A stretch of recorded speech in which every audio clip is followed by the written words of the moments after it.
Hema committee റിപ്പോർട്ടിൽ സർക്കാർ നയം സുവ്യക്തമാണെന്നും കുറ്റക്കാർക്കെതിരെ നടപടി ഉണ്ടാകുമെന്ന് CPM കണ്ണൂർ ജില്ലാ സെക്രട്ടറി MB ജയരാജൻ.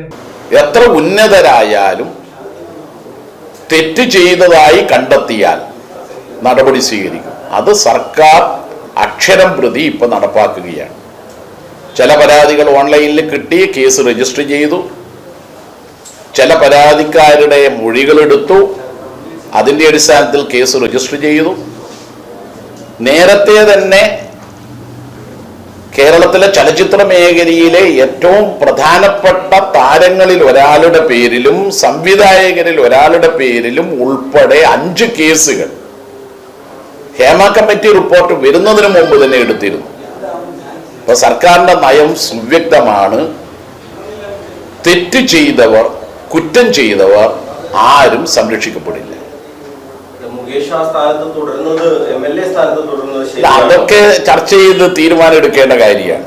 കുറ്റം ചെയ്തവർ സംരക്ഷിക്കപ്പെടില്ല. ഇതാണ് സർക്കാരിന്റെ നയം.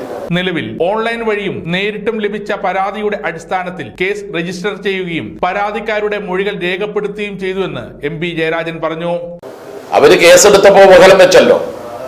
പരാതി വന്നു, മുകേഷ് ആണോ നോക്കിയില്ല. MB ജയരാജൻ ആയാലും പരാതി ഉണ്ടെങ്കിൽ കേസെടുക്കേണ്ടി വരും.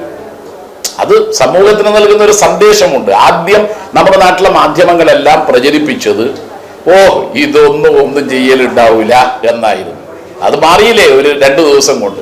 പ്രതിപക്ഷ നേതാവ് പറഞ്ഞു ഇതെല്ലാം തന്നെ കുറ്റവാളികളോ കുറ്റക്കാരോ ഒക്കെ ആയവരെ രക്ഷിക്കാനാണ്. അതെല്ലാം മാറിയല്ലോ. മുകേഷ് MLA സ്ഥാനത്ത് തുടരണമോ എന്ന് ചർച്ച ചെയ്ത് തീരുമാനിക്കേണ്ടതാണ്. കുറ്റം ചെയ്തവർ ആരായാലും സംരക്ഷിക്കപ്പെടില്ലെന്നും ജയരാജൻ പറഞ്ഞു. സമഗ്ര ന്യൂസ്, കണ്ണൂർ.